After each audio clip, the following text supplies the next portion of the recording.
How's it going, Danielle? It's great to get you on the podcast finally. I think that we've been working on this for a while, and it is a mess trying to get both of our schedules to align. It is super complicated and it doesn't get any easier with the holidays. It sure doesn't, but I'm so excited to be here. Thanks for having me. Yeah, yeah, absolutely. Oh, Danielle, I tell everyone that, I start off with their background, right? How did you kind of get into the space? What did you start out as? I looked at your background very briefly, on LinkedIn. I intentionally try to do no research, right? I don't know anything if you don't tell me it, right? But it looks like you have a very unique background. So what does that look like for you? I start everyone off there because there might be someone with your similar background that's looking to get into this field, looking to do the same thing.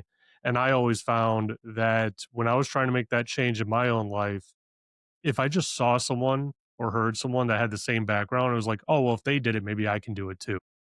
I think that's wonderful. Okay, so there were a couple of things that were pretty unique, strange about me. The first is I'm the daughter of professional musicians, and the reason why that's important is because I pretty much grew up in an orchestra pit, and I understood from an early age, and then it was just impressed upon me over and over again how important it is to make an emotional connection as part of your job.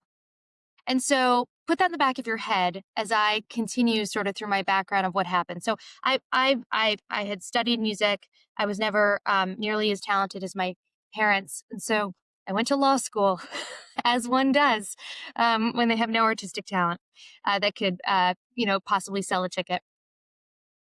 I loved law school. I loved to read. I treated those cases as history and the stories of our history. And when I graduated, I went to a big law firm and I fell in with a team that was taking tech companies public. It was so exciting. My first job after that law firm was to take a company public. And that company was Carbonite. And the interesting thing is I know that there are tons of lawyer jokes, probably more than most any profession. I think there's only one other that I can think of that has as many jokes as lawyer jokes, and that's not politically correct to talk about on this podcast. Um, but when I left the law firm and I left New York City, I actually wasn't prepared for how terrified people are of lawyers. And now putting that together with sort of how I grew up, which is it's important to make an emotional connection in life. Relationships matter. How people feel matters. I was really struggling for these two things to fit together. So I get to my first company. We do take it public within my first years of being there. I ended up staying a decade and I set out on this mission to change how people viewed their attorney. And what I discovered in my first 10 years was that I was able to do that for the people who worked with me at that company, but I had to start all over to build the relationship and build the rapport and build the connection with people who were not part of the company, who did not have time to learn to trust me. And so what I did with that is I wanted to expand the remit of legal. I thought it wasn't enough to just be the company's lawyer. I needed to do something where I was building, enabling, executing. I could accelerate that emotional connection, that relationship building, and that trust. So I did that at my first company. I did it at my second company. And I've been incredibly grateful that there is a team at Commvault that has accepted me to do that at Commvault. And that is the very long, hard won genesis of chief trust officer. Hmm. See, that's really fascinating. And I always read about or hear about different successful people that are all lawyers, right? At a minimum, they went to law school, they passed the bar, they're lawyers. Whether they practiced or not is a different story. But what unique skill sets do you think that you gain in law school that translates so well across every industry, it seems? I mean, there's general managers in the MLB that went to law school. Right. So, one of the most important is that you learn how to see two or more sides of a situation, of an argument, of a controversy. And so, as an operating executive, oftentimes people show up and They're just making sure that their part works. And it's really hard to see how that might impact another member or another function. But a lawyer has been trained to see how it all has to work together. Or, at some points, I think you sort of empathize with all the stories that we've read and all the cases that we've read. You sort of learn how to empathize with different points of view. I think that makes the lawyer on the team, or at least somebody who's been trained as a lawyer, really interesting for leadership roles. Hmm.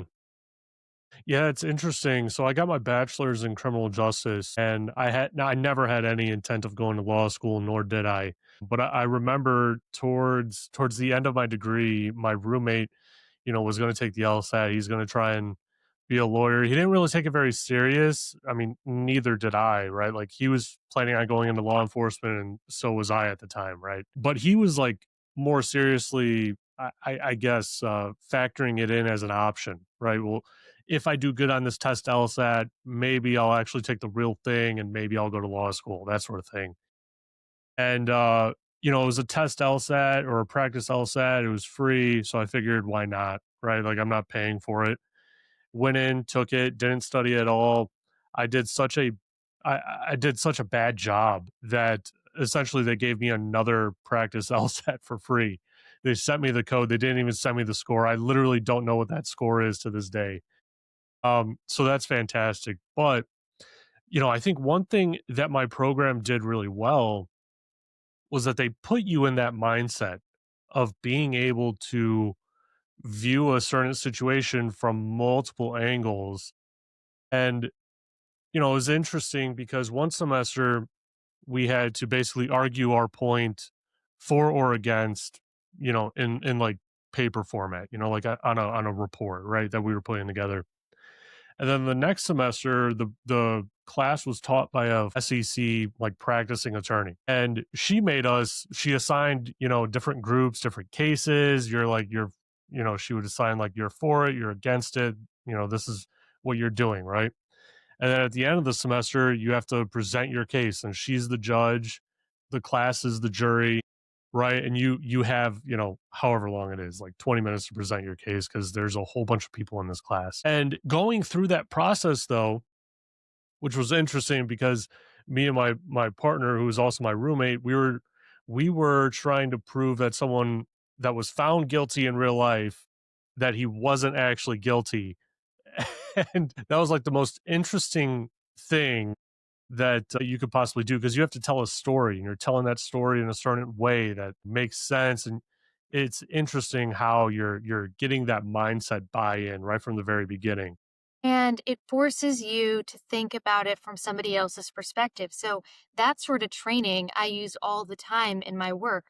Say there's a conflict between marketing and product, or product and sales. You can sit down with each of them and say, well, here's how this person is viewing it. Where are they wrong here? Okay, let's take it step by step. They're wrong here. Okay. What would their argument be? It's actually one of the things I love most about ChatGPT, by the way. And I have been a reluctant user of all the new AI.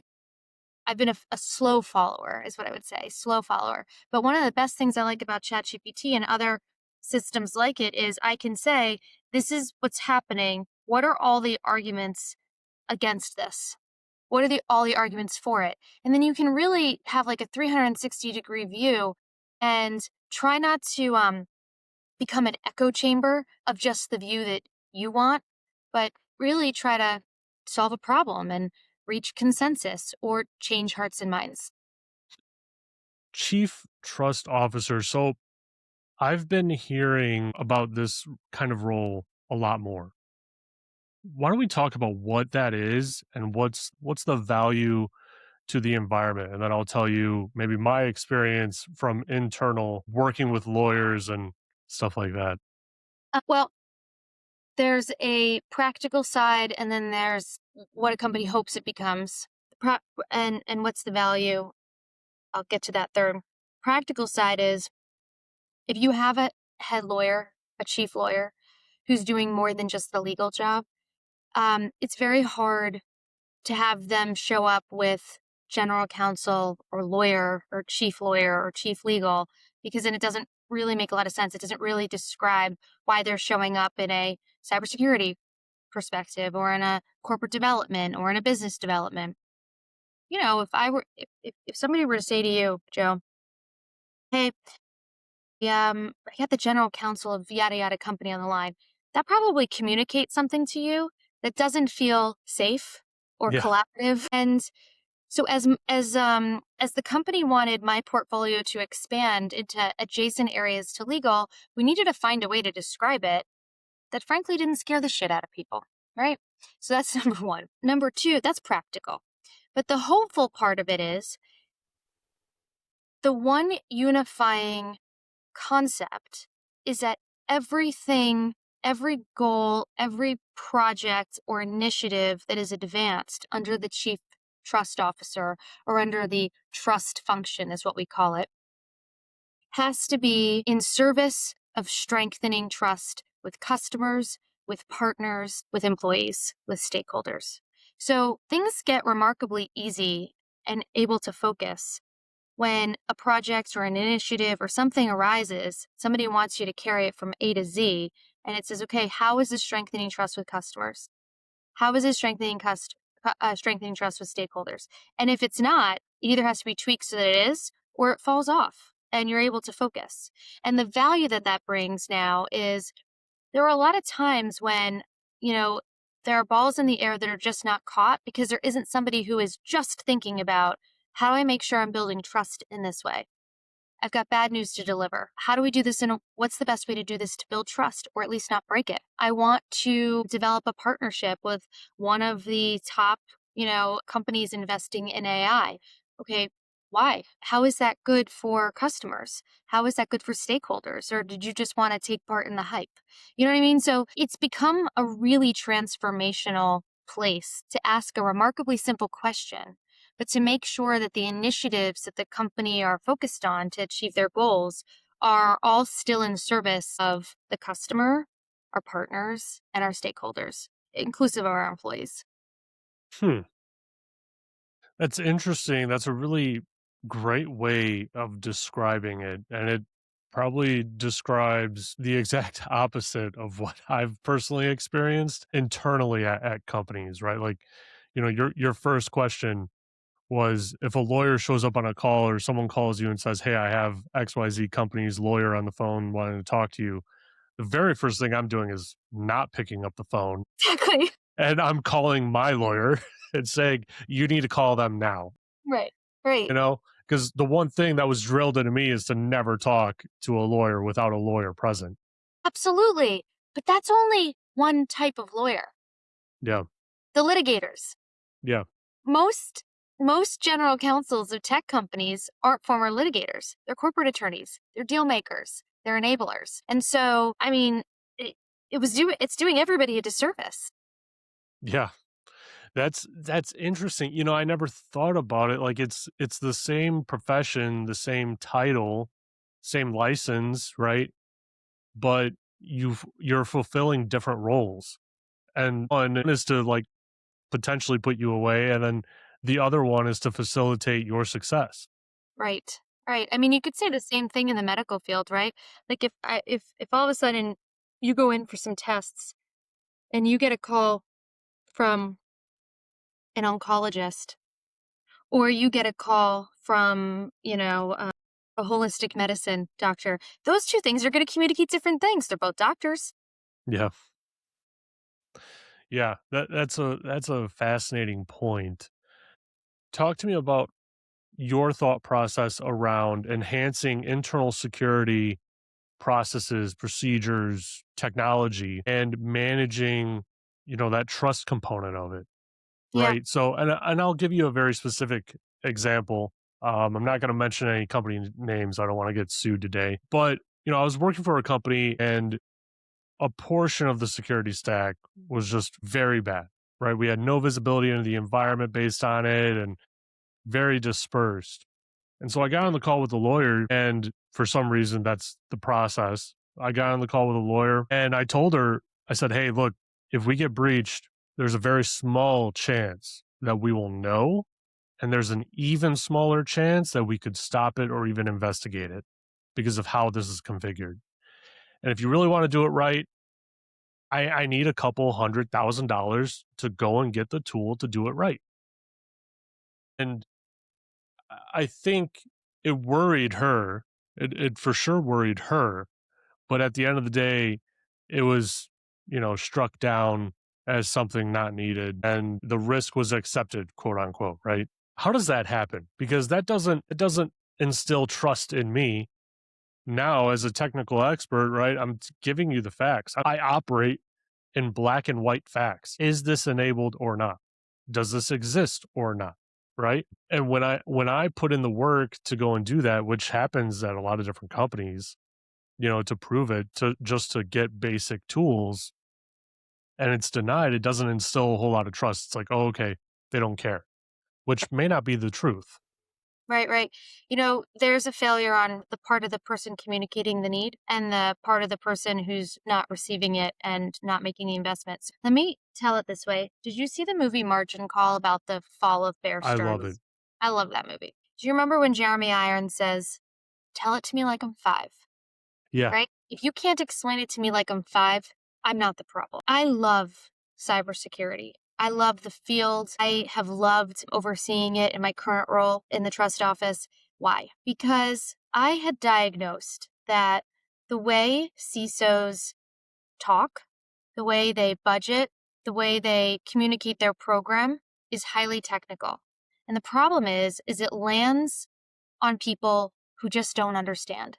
And so you end up having two ships passing in the night. You've got the highly technical people who know exactly what has to happen, but they don't communicate it in a way that people are emotionally connected or understand or appreciate. And so they just don't get the investment. And then you just got this going on. And what happened, and the reason why lawyers finally started to get involved is boards of directors were being found liable for not properly providing supervision and oversight to a cybersecurity program, which means what? Which means board of directors need to understand it. And they're not technical experts. So it required a CISO or a cybersecurity organization to translate really complicated, sophisticated language. Because I don't actually think what's underneath it is complicated or sophisticated, but the language, just like in Margin Call, was sophisticated to lay people. And one of the things that lawyers are trained to do is to translate complicated legal topics into practical business advice. So you sort of took that skill with cybersecurity, and a whole world opened up by helping turn CISOs into business leaders so they could speak in business terms.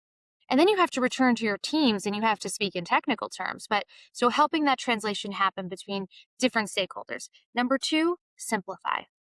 A cybersecurity program is complicated, but practically it's about, for the most part, protecting against threats that we all cause ourselves as insiders, or by not, kind of deploying good enough hygiene, not rotating credentials, passwords that aren't strong enough, clicking on phishing links because you're not trained to recognize that somebody who is trying to get you to call UPS because you have some kind of outstanding bill is like a scam. I know that's a scam immediately. Some people don't. Some people just want to be responsible and do the right thing. So, to simplify the program, what are we trying to prevent against here? 80% of the time, the breaches that we've heard about are all preventable. But we had to simplify what was happening with the third-party systems that we were bringing into our companies and how they were being set up and how they were being managed and maintained. 3, communicate. There needs to be a constant communication between the cybersecurity team or office and the rest of the company and the customers and the board. Figure out what that cadence is, but you can't just disappear and go back into your SOC with all of your screens and all of your alerts and emerge when there's a problem. We call those people chicken littles, right? You have got to have a constant presence where you are educating people on how to do their part, because every single one of us is a front line to protect our companies and ourselves. And then make sure that you're staying top of mind, because cybersecurity to me is the most important thing that any of us have to work on right now in the world, because so much of our critical infrastructure is dependent on cybersecurity and vulnerabilities. So it's a tough job for a CISO. And years ago, I think, the CISO was the highest ranking technical person that came out of IT or product security. And today we demand a lot of our CISOs. They have to be both externally facing and internally facing. Yeah, they have to be. I mean, they're wearing so many different hats too, and they have to be able to understand something at a very technical level, and then take this like word salad that he just got thrown from an engineer that lives in the code and translate that somehow to people that know how to log into their email, and that's like it. It's several layers of translation. If have you ever experienced a breach? I'm sure you have. I haven't. I've been close. Okay.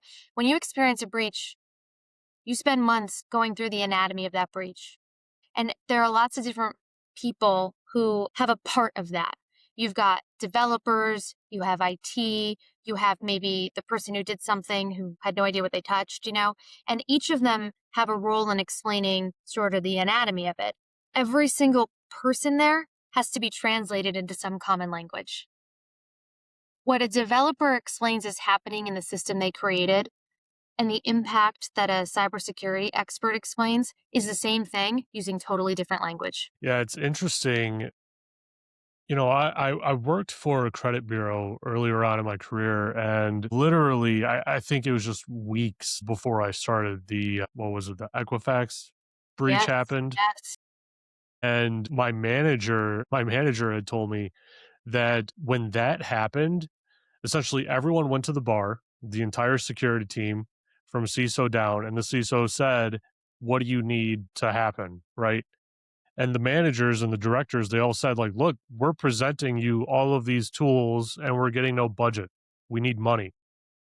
And I guess he called the CEO right there at the bar, and the CEO said, "All right, sign whatever deals you need to. You have a blank check." And literally within 7 days, we now had a tech stack that we needed, right? And the team that I eventually came to lead just like 2 or 3 weeks later went from one person to 12 people in 6 months, which in security, that is That's a big pretty deal. much unheard of.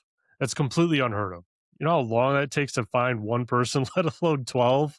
Yeah, Which, it takes a catastrophic event like that to happen because it materializes, the situation to everyone very easily, right? Like you don't have to translate any more of this technical stuff. It's like, hey, you see what happened over there? Well, we have those same holes. Like we have those same issues. Like it could have been us, and if it was us, probably wouldn't have survived it. right. And, you know, no company is going to be able to outspend a bad actor to prevent an attack. It has to be about your ability to be resilient.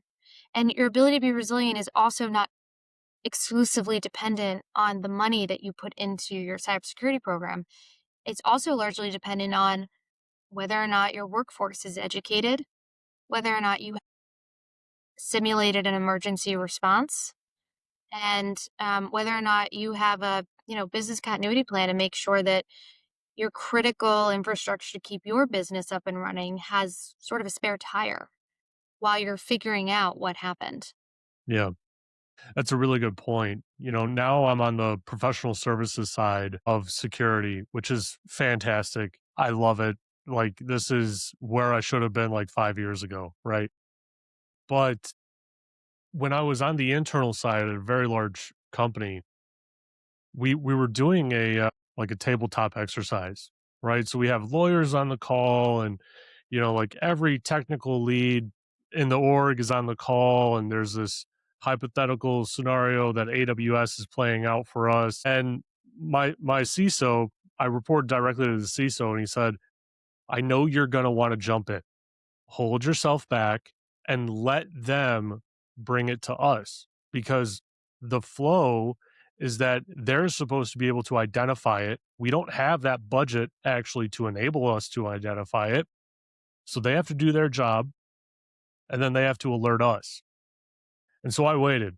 It was like That 3 must have been hours. It hard. was like it was 3 hours into this exercise, technically week 2, right, into this hypothetical scenario, and these people are going in circles, not making any progress, right? And I guess maybe the blessing and the curse of a security person is that you actually know how to do everyone else's technical job, like database admin, system admin, all that stuff. Like you know it inside and out, but you can't do it and you shouldn't do it, because it's their job for a reason. And I just cut them off and I said, hey guys, you do understand we're at day 15 and security has not been told that we've been breached. Like, you understand that because, like, security is actually the route to get to the lawyers. You guys have to go to us. We determine if it's real, and then we engage the lawyers. And the lawyer he wasn't even saying anything on the call, right? Which is it was interesting for sure. And they like all paused, like, oh, we didn't even know that that was like in our process. Now, fast forward to me doing professional services, in security, you're always thinking of, well, if this happens, what's next? If this happens, what do I do? Right. And every good security person starts out in help desk in some way. And the first thing that you learn in help desk is you have to document everything because when you have an angry customer calling you, they're yelling at you, they're paying for a service, and maybe it's your fault, maybe it's not, right? But something didn't work. And you have to, under stress, maybe it's, not that high of stress, but it's still stress. Under stress, you have to figure out what commands to run and everything like that, right? So you document everything so that under that stressful environment, all you have to do is follow step one, then two, then three, That's right. whatever it might be, right? And so now from the professional services side, I get to customers and we're going through different scenarios. Like literally earlier today, they were 100% into one availability zone in the cloud. I said, "Hey guys, like what happens if AWS has another outage like they tend to always do every 2 years?" They said, "Oh, we're just, we kind of deal with it. We're hard down." I said, "Well, what if that doesn't come back up, and you have to like migrate stuff over? Do you have a plan for that?" And they said, "No, that's a big problem then." You know, when you were talking about tabletop exercises, almost I think every single tabletop exercise I've done for the last 15 years, when you do them with an executive and sometimes you invite a board of directors in, almost every single one has caved and paid the ransom in the tabletop exercise. Just the table, right? For those Yeah, of you who know the tabletop exercise is listening, it's a simulated emergency, so it's not real.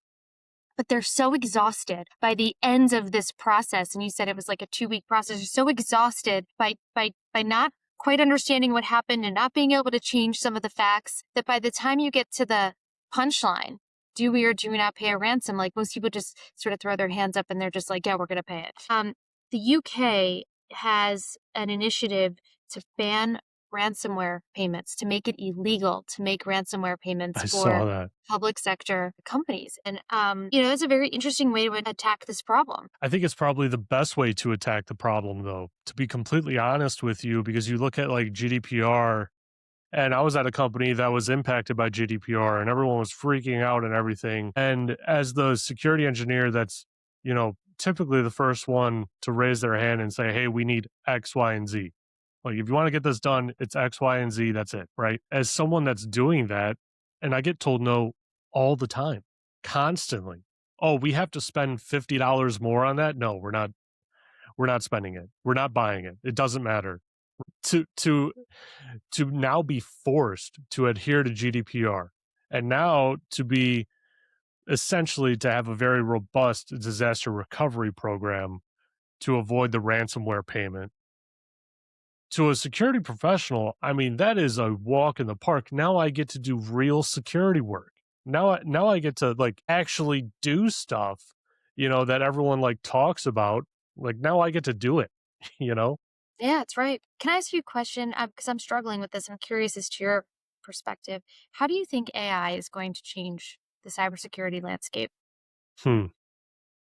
So this is the problem. This is the real problem that we're facing today is that there used to be a skill gap, right? There's a very large skill gap in between what a day one, let's say, hacker could do and pull off and whatnot, and what a 10-year vet can do and pull off. Right there's a huge difference. I mean, you look at really any profession with that kind of experience, like that kind of experience gap, there's going to be a big difference. With AI, takes that difference and gives that 10 years of experience straight to that day one hacker. And now they're able to get low to medium to even high level hanging fruit in an organization. And typically they won't even know how they got it really. They just know that they got it. Now, I also have had on other threat intel experts that have said, we identify risky behavior, but we don't know if it's resulting in a breach because the attacks are getting so advanced and they're so obscured that we're no longer confident we're able to identify the breach. And so with, AI becoming a bigger player in the space now, they literally said, we think that we are getting breached by AI, but we can't prove it. We see it in our customers' networks, and we're not really sure. And so these attacks are getting so advanced, so out of hand that even the detections that we have and the experienced professionals, yeah, it's not they're working, but they're not working at the level that we need them to.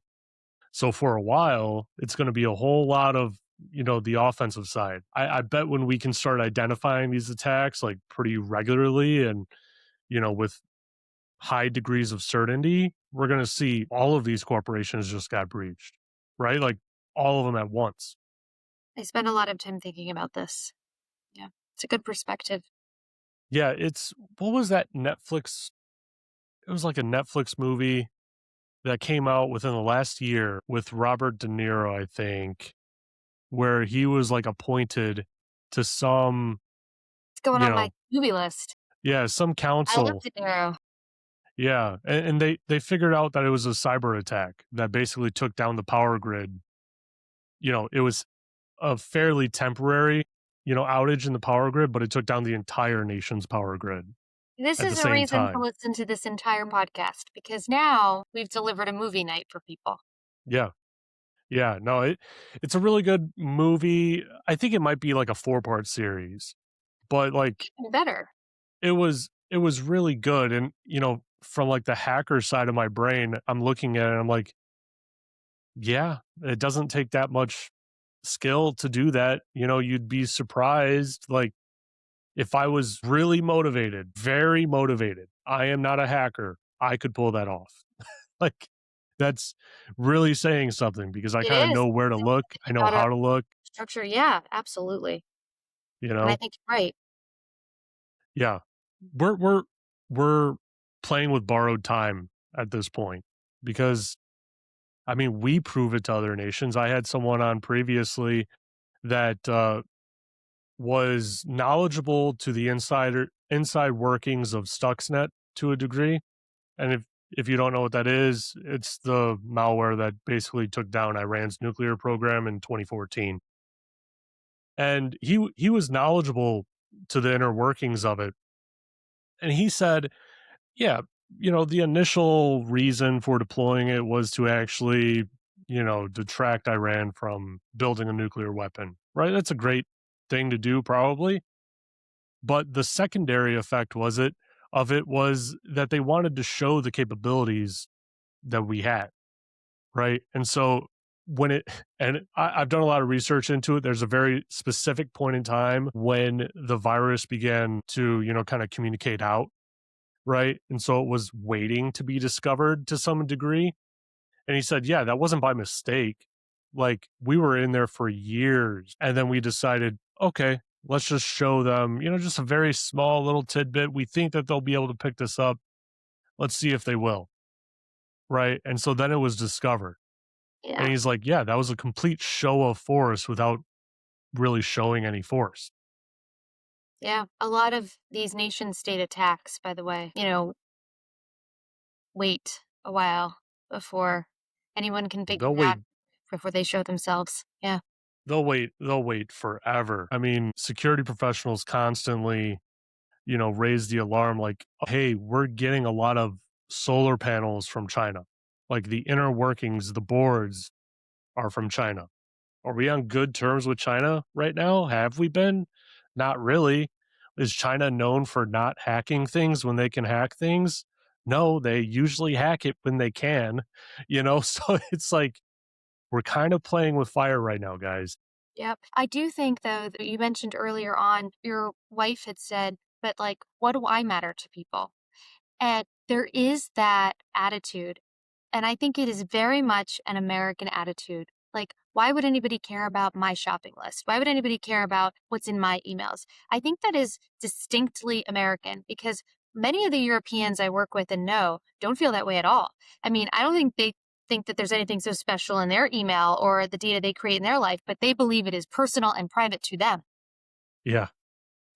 Yeah. No, that's very true. And I hear that a lot too. What does it matter if someone, you know, hacks my profile or whatever it is, right? And you got to think, just one example is, hey, there's a lot of felons out there that when they get out of prison, they want a new identity. How do they get a new identity? You typically need like a social security number, you need like real information. You can't just make it up because If it you've has to be ever worked verified with somewhere. somebody whose identity has been stolen, it is a nightmare to recreate it. One of the things we try to educate people on in our company just to help them take care of themselves, lock your credit. Freezing your credit is like locking your front door. Freeze your credit.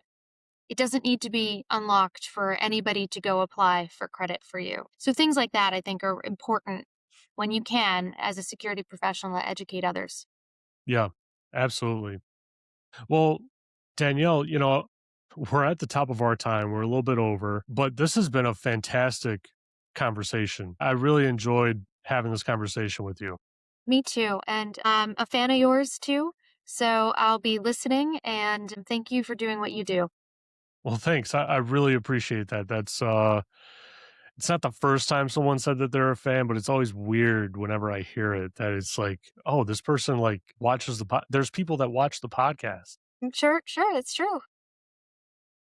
Well, Thank you. I apologize for not being able to like or have enough time to get to Commvault, and all the great work that you guys are You'll doing. have I've to known have about me. you for a couple years. Yeah. Yeah, absolutely. I would love to. Great. Well, Danielle, before I let you go, how about you tell my audience, where they could find you and where they could find the company if they wanted to learn more and potentially connect with you. Sure, thank you. So, Commvault is the name of the company, Commvault. And we're not a consumer facing company. We are a B2B company, which means we are providing resilience for the world's largest organizations and world governments. So, in the event of a cyber attack and a company needs to make sure they can stay up and running, or a government needs to make sure they can stay up and running, we help power that. So, we do incredibly important work, and I'm very proud to be part of the team here. And I look forward to more opportunities to tell your audience about Commvault. Awesome. Well, we'll definitely have you back on. I'm sure we'll start the scheduling and it'll happen in like April at this point. Right. Happy holidays. Yeah. Happy holidays. Likewise. All right. Well, thanks everyone. Thanks for listening. I hope you enjoyed this episode.